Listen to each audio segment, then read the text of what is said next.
Përshëndetje gjithëve miq të bëni Newscast, takojmë në episodin e radhës. Do ndalemi në këtë pjesë të situata ndërkombëtare, duke sigurisht gjithçka po shkonte e qetë, por Shtetet Bashkuara të Amerikës rifilluan përsëri bombardimet ndaj Iranit, bombardimet të cilat japin një efekt në gjithë botën, japin një efekt edhe në Shqipëri, por edhe më gjerë. Pikërisht për këtë do flasim, përse rifilluan bombardimet nga ana e Shteteve Bashkuara të Amerikës ndaj Iranit, kundër përgjigja e Republikës Islamike, dhe cilat do të jenë skenaret e të ardhmës së afërt dhe të mesme. Ilia Liajn, kam kënaqësinë ta kem në këtë pjesë ekspertin e çështjeve ndërkombëtare. Alia, faleminderit. Kënaqësi gjithkam. Urime edhe për emisionin. Faleminderit Ilir. E prisi këtë thyerje të asaj paqe të brisht, duke sikur u konsolidua? Me lejo, unë e prisja. Pse? Dhe për këtë arsye me lejo që ta them pak në mënyrë kronologjike se çfarë ka ndodhur. Që në muajin me 8 prill janë ndalur bombardimet, pra lufta, ka qenë ajo armpushimi që mund ta quajmë mes Shteteve Bashkuara dhe Iranit, sigurisht edhe Izraelin atë moment, dhe u fol për një memorandum për 14 pikash, që ky memorandum do zgjaste armpushimin dhe pastaj do kalohej në detaje teknike për paqen në linjën e mesme, pra mes Shtetet Bashkuara dhe Iranit. Çfarë ndodhi? Ky memorandum, pika 5 e memorandumit, ka dy paragraf, dhe janë shumë interesant për të shikuar se çfarë po ndodh sot, këto paragraf. Në fakt, para se të shkoj tek shpjegimi i paragrafëve, do të nalem tek ajo çfarë tha Irani në momentin kur filloi lufta. Në momentin kur filloi lufta dhe Irani bëri hapin e parë, bëri bllokimin e ngushticës, Irani tha tashmë ngushtica e Hormuzit nuk do jetë si më parë. Si ka qenë më parë? Ka qenë krejtësisht e lirë për kalim. Pra, çdo anije tregtare kalonte, nuk paguante asnjë. Irani tha tashmë do paguani tarif tek unë, tha. Dhe pastaj shtoi edhe Omanin, sepse këto dy shtete kontrollojnë ngushticën gjeografikisht. Ajo është një ngushticë shumë e ngushtë, po ta them kështu, se është vetëm 33 kilometra. Duket me sy se edhe ata kanë parë në hartë për dokumentar ndryshëm. Dhe duhet kemi parasysh që ujërat territorial të secilit vend, pra të Iranit dhe të Omanit, shkojnë deri në atë pikë sa mund të thuhet që nuk ka ujëra ndërkombëtare. Pra mund të thuhet edhe kjo. Pra kjo është situata gjeografike, po bëj një parashtrim që për teleshikuesit që të jetë e qartë, sepse mos shkoj. Tashti çfarë thot pika 5 e memorandumit, i cili u nënshkrua pastaj nga zëvendëspresidenti nga presidenti i Iranit dhe nga presidenti i Shtetit Bashkuara elektronikisht, dhe pastaj u takuan në Zvicër, ku ishte prezent edhe zëvendëspresidenti G.D. Vance. Çfarë thot pika 5?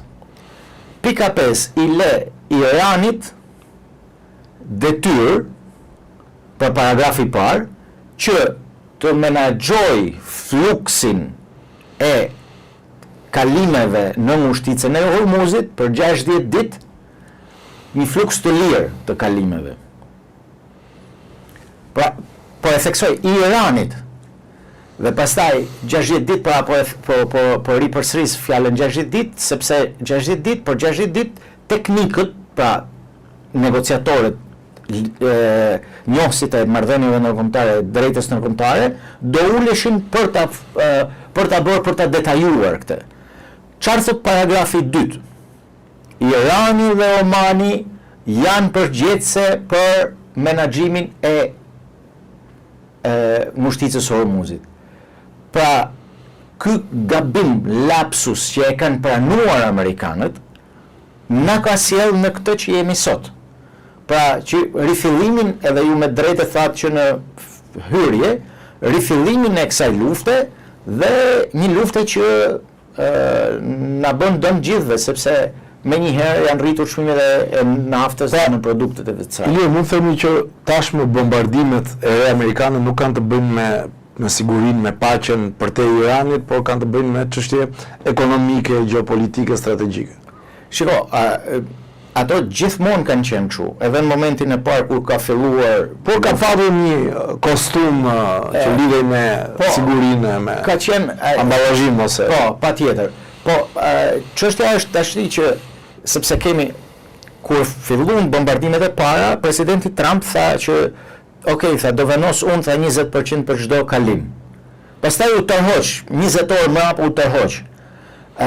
Dhe këto po them unë lapsuse të amerikanëve i japin atyre pra iranianëve, Republikës Islamike të Iranit, i japin shkas për të bërë veprime të ndryshme deri tek gjuajtja që kanë bërë të disa cisternave dhe anijeve që kalun në ngushticën e Hormuzit, pa paguar të finë që ato pretendojnë ta marrin.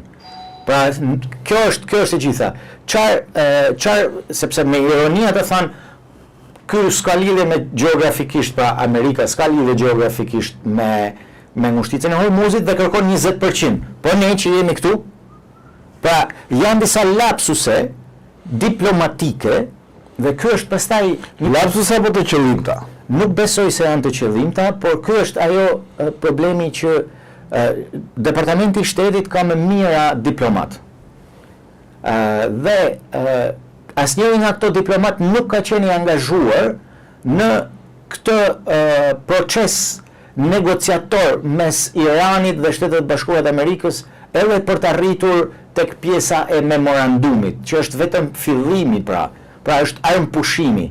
Dhe ky është problemi më i madh. Unë nuk besoj që po të kishin qenë këto diplomatët amerikanë të angazhuar në një marrëdhënie të tillë, në një negociat të tillë, nuk besoj se do kishin pasur problematika të tilla, lapsuse të tilla që i japin të drejtë Iranit, por njëkohësisht e venosin ekonominë botërore në një moment shumë të vështirë dhe shumë delikat.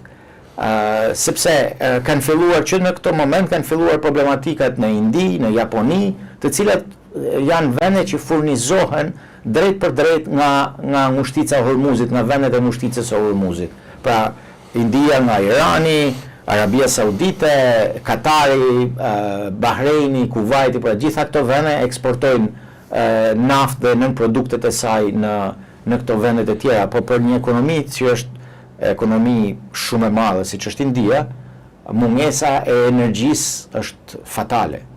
Dhe kjo sjell gjithë pasojat që ne kemi tashmë, ndjejmë edhe ne që jemi ekonomi shumë e vogël, por sjell gjithë pasojat për ekonominë globale. Dhe pritshmëritë për fundin e vitit pra sipas FMN-s janë më poshtë se sa ishte parashikuar në fillim të vitit rritja ekonomike globale.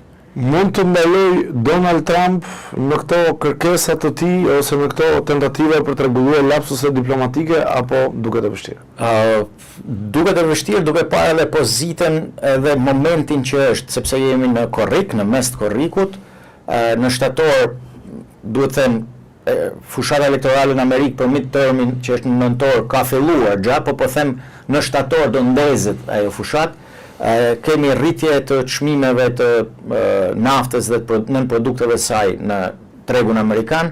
Kjo sjell rritje të inflacionit dhe kundërshtarët politik të tij, që janë, nuk duhet të themi që është vetëm Partia Demokratike, po ka kundërshtar politik edhe brenda Partisë Republikane, pra asaj që quhet MAGA, Make America Great Again, dhe kundërshtar politik presin me padurim që të ndodhin këto gjëra, këto lapsuse dhe kanë sjell situatën në momente shumë kritike dhe për vetë sepse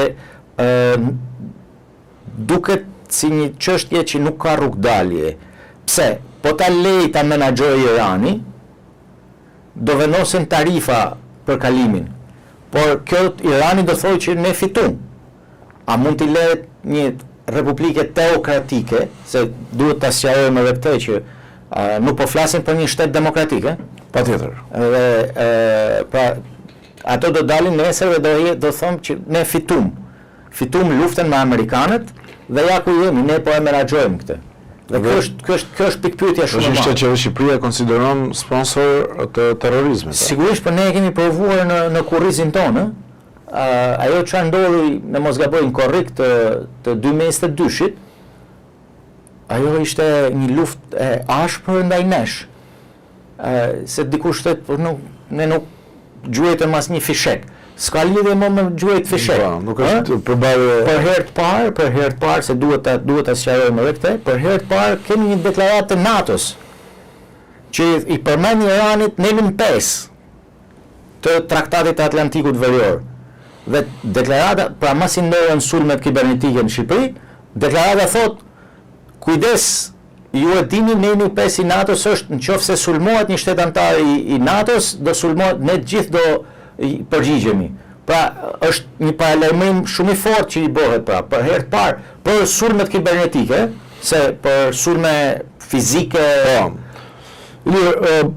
Ka ndalë lajme në mediat amerikane, patjetër kjo edhe nga shërbimet izraelite, ose pak në kështu është thënë, është dhe një listë me personalitete që regjimi i Ajatollahëve do donte dhe kishte në plan të ekzekutonte. Pra flasim për shumë lider europian dhe vetë presidenti Trump. Mjep edhe ti komentin tënë në lidhje me këtë është informacion zyrtar dhe mund të ketë një motivim nga ana presidentit amerikan Donald Trump për këtë gjë, apo jo? Dhe mund të jetë kjo rifillimi i bombardimeve, tentativave për të ekzekutuar Donald Trump është thënë. Po, siç e thatë edhe ju, ka liderët kryesor të Bashkimit Evropian edhe të Britanisë së Madhe, kryeministri që vazhdon të jetë në detyrë, por që nuk do jetë më pak, Keir Starmer, duhet bëjmë një sqarim dhe për këtë duhet të rikthehemi edhe një herë pak jo shumë larg në histori, një vit e 2-3 muaj më parë, kur Izraeli në momentet negociatave kur ishin negociatat mes Shtetit Bashkuar të Amerikës dhe Iranit për programin bërthamor të Iranit, Izraeli sulmoi, siç është e njohur në qershor të vitit që shkoi, është e njohur lufta 12 ditore e Izraelit me Iranin. Dhe pra edhe në shkurtin e 2026-s, pra me 28 shkurt 2026-s, ne kemi përsëri të njëjtin aktor i cili bind, dhe këtë e ka thënë vetë kryeministri Izraelit Benjamin Netanyahu, mas 40 vjetëve arritëm të bindim një president amerikan për të sulmuar Iranin. Pra bind presidentin amerikan për të sulmuar Iranin. Ky njoftimi që thoni ju është njoftim që ka dalë në media, por unë besoj që nuk është marrë seriozisht asnjë nga këto.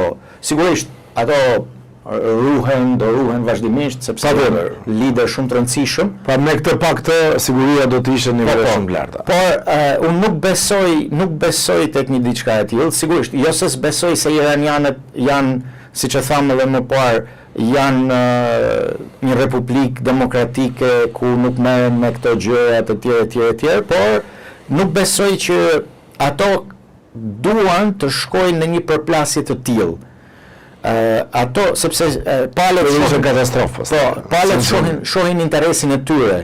Në qoftë se ne shohim që kinezët kanë luajtur një rol në dukje asnjë anës gjatë luftës së shkurtit, fundit shkurtit deri në 8 prill, kanë luajtur një rol asnjë anës, sigurisht nën tokë ato i kanë ndihmuar iranianët. Ne do shikonim që kundra Iranit do dilte edhe Kina, në qoftë se do ishte e vërtet kjo që deklarata që Irani do eliminonte këto kreret kryesor, liderit kryesor të vendeve perëndimore. Pra unë jam skeptik, nuk them që nuk e besoj, por nuk jam skeptik në këtë drejtim. Në këtë, pra, kur bëj komentin për këtë. Europa, si e ka pritur këtë qasje përsëri agresive të Donald Trump? Shiko, duhet themi që Europa është në një situatë shumë të rëndë, si nga pikpamja financiare, si nga pikpamja gjeopolitike, sepse ka dy situata shumë të vështira. Në lindjet e saj, që në vitin 2022, është lufta në Ukrainë, Europa importonte nga Rusia gaz naft 1 miliard euro në ditë, pra ishte në momentet kur filloi lufta ishte e varur krejtësisht nga Rusia, pra nga pikpamja e gjeopolitikës së energjisë, siç mund ta quajmë, dhe shkputja që bëri ishte një shkputje e ngadalt, por arriti të shkputej nga gazi dhe nafta ruse, u holl tek vendet e Gjirit Persik. Dhe përsëri këtu tek vendet e Gjirit Persik ne kemi luftën Iran-SBA. Është kthyer për të marrë gaz në Shtetet e Bashkuara të Amerikës. Është më i shtrenjtë dhe kjo ndikon direkt në xhepat e konsumatorëve qytetarëve europian. Dhe këtu kemi atë përballjen e madhe pastaj që ekonomitë europiane nuk po arrin ta kapërcejnë, sepse ka rritje kostosh prodhimi.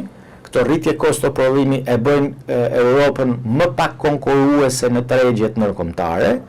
Dhe po marr shembull konkret, ne i shohim edhe në tregun tonë, për shembull, shumë makina, nuk po përmend emrat, shumë makina vijnë nga tregjet aziatike dhe kur ne kemi këtu tregjet europiane që prodhojnë makina, por prodhojnë me çmime shumë më të larta se sa makinat që vijnë nga tregjet aziatike.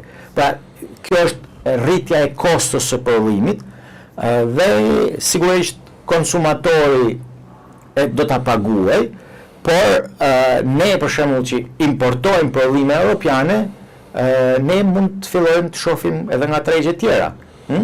Dhe ky është problemi që ka sot Europa. Dje ishte në mos gaboj një lajm shumë i rëndë. Një nga prodhuesit më të mëdhenj të makinave në Europë, edhe në botë në fakt. E themi juve, nuk kemi problem. Okej, Volkswagen, dha lajmin që do shkurtoj 100.000 vende pune. Dhe kjo është e gjitha.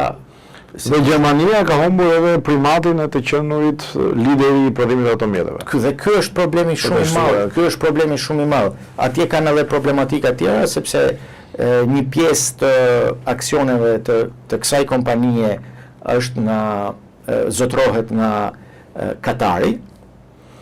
Dhe këtu ka ndërhyrë pastaj përsëri gjeopolitika, sepse duhet të shohim varësinë ose pavarësinë ekonomike. Katari ka vendosur veton që Volkswageni të fillojë të prodhojë armatime, të cilat do eksportohen në Izrael. Dhe është në një situatë të tillë, por Volkswageni do të thotë një pjesë e mirë e ekonomisë gjermane. Gjermania është një pjesë e mirë e ekonomisë europiane dhe patjetër e botërore. Gjitha të lidhura. Po si ka reaguar Europa Ilir në këtë ofensivë të dytë? Apo është më e kujdesshme dhe ka më shumë frikë, le të themi, për t'i prishur qefin Donald Trump? Dje ka pas një përplasje tjetër në fakt mes kancelarit Merz dhe presidentit Trump. Në dukje për gjëra mes dy gjermanëve. Po, jo thelbësore.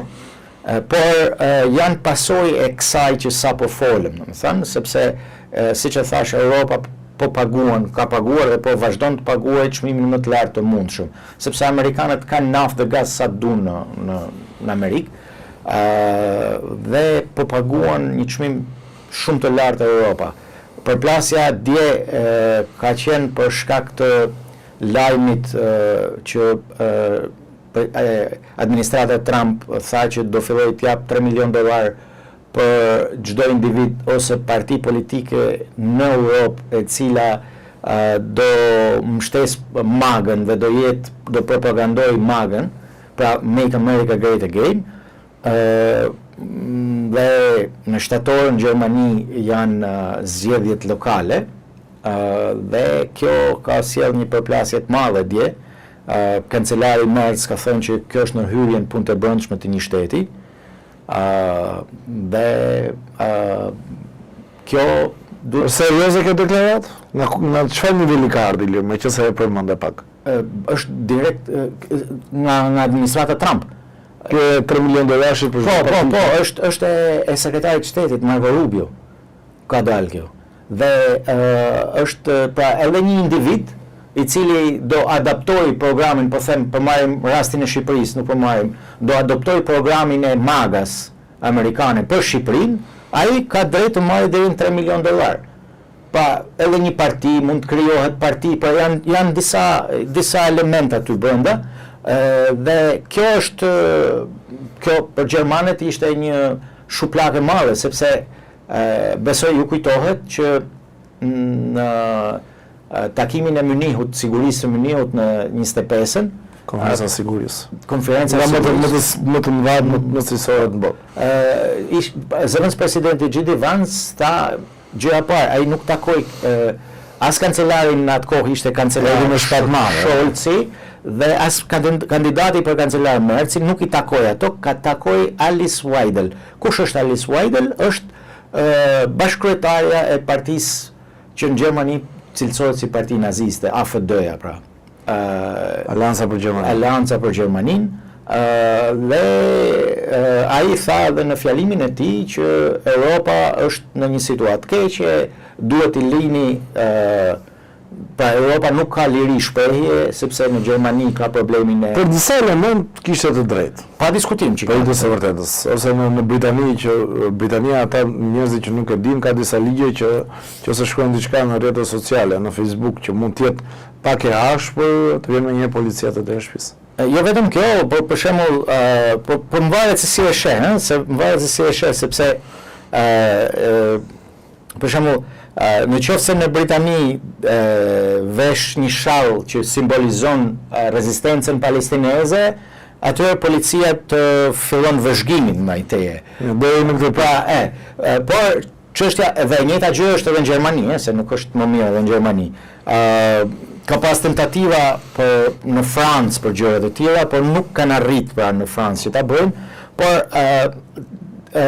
është e vërtet ajo që thoni ju që në Europë disa gjëra G.D. Vance në fjalën e tij ka të drejtë kur i thot për mungesën e lirisë shprehjes, por më varet se si i sheh, sepse ka dalë një skandal tash së fundmi, skandal shumë i madh me atë që njihet si mbështetësi kryesor i G.D. Vance-it, i cili Peter Thiel. Peter Thiel është pronari i Palantir. Palantir është një kompani gjigande, multimiliardere, e cila merret me këto software për vëzhgimet, për njohjen e fytyrës etj. Izraeli është avangardë. Jo, ajo është kompani në fakt që është në Amerikë, por kontraktuesi kryesor i kësaj kompanie është Izraeli. Dhe ky Peter Thiel ishte para diku në shkurt, ka qenë në Itali dhe ka mbajt konferenca të mbyllura për me aktor italian që i përkasin rrymës së fashizmit, po fashizmit italian, ati fashizmit më të egër italian. Dhe cili është skandali që ka dalë tani? Ka dalë një regjistrim nga takimet e Peter Thiel me grupet e tij, ku aty flitet vetëm për çështje të seksit, çështje të parave, si do fitojnë para, pra nuk flitet në asnjë moment për gjëra që janë primare ose për çështje se si do të rregullojmë këtë botë, sepse ai pretendon që po lufton, si thosh, ideja e tij është po lufton për të kthyer krishtarimin e pastër dhe për ta sjellë botën në binaret që duhet. Pra është ajo lufta ideologjike që është mes e kanë edhe në thelb edhe një nga shokët kryesorë zoti Trump. Po ju do të kthejmë përsëri te Irani sepse më pëlqen që do bëjmë një diskutim ndoshta herën tjetër, nëse do të jetë në Tiranë, për këtë situatën në Europë. Po ta marrim shtet për shtet. Po, patjetër. Sepse Europa gjithmonë kalon disa cikle krizash her pas here. Po për ta mbyllur me Iranin, cilit janë skenarët që mund të ndodhin në afat shkurtër, në afat mesëm? Unë e shoh pak të vështirë skenarin pozitiv. Do vazhdoj kjo situata për një periudhë, them edhe 2 javë do vazhdoj kjo situatë.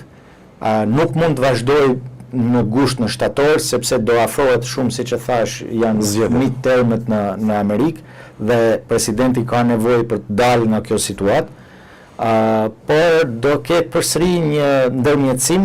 Pakistani, Katari, Turqia janë duke punuar me diplomacinë e tyre për të ndërmjetësuar, për t'i ulur palët edhe një herë, pra për të armëpushim një herë. Të shkojmë tek armëpushimi, por unë e shoh pak të vështirë për rreth 2 javë, them që do ketë përsëri kështu luftë, goditje nga amerikanët, goditje nga iranianët, dhe një diçka të fundit, siç e shihni në këtë ofensivë të fundit amerikane, Izraeli nuk merr pjesë. Dhe pyetja është pse? Sepse në fund të shtatorit në Izrael janë zgjedhjet. Dhe çfarë po ndodh? Sipas gjitha sondazheve, kryeministri i qeveria aktuale do i humbë zgjedhjet, sepse në Izrael opinioni i brendshëm është që ne shkuam në luftë dhe nuk strategjikisht ne humbëm. Pra, regjimi nuk ra, iranianët vazhdojnë të jenë gjendje nga pikpamja e sulmeve që bëjnë me raketa dhe dron ndaj Izraelit, ka pas të vrarë, dje doli një lajm shumë i rëndësishëm në fakt, që ushtria izraelite është në limitet e saj të fundit, sepse ka pas luftë në Gaza, ka vazhdon të jetë ushtria e angazhuar në Liban, me Iranin, në Siri. Pra është një situatë shumë e vështirë, dhe unë besoj që do ketë brenda 2 javëve do ketë edhe Shtetet e Bashkuara, pra presidenti Trump do ketë një tërheqje diplomatike, sepse këto shtetet që thash, Pakistani, Turqia, Katari, po punojnë diplomatikisht. Faleminderit. Kënaqësi që të kisha, dhe do ta vijmë patjetër pas së kur të ti mundsi. Faleminderit shumë. Në kohën e fundit të këtij episodi të Albania Newscast për sot, jepni komentet tuaja, bëni subscribe, do të lexojmë të gjitha si e kemi thënë dhe do t'i pasqyrojmë në emisionet e mëvonshme. Meqense jemi edhe drejt fundit të stinës televizive, nëse keni ndonjë sugjerim për tema, na shkruani dhe ne do ta reflektojmë atë. Shihemi në episodin e radhës.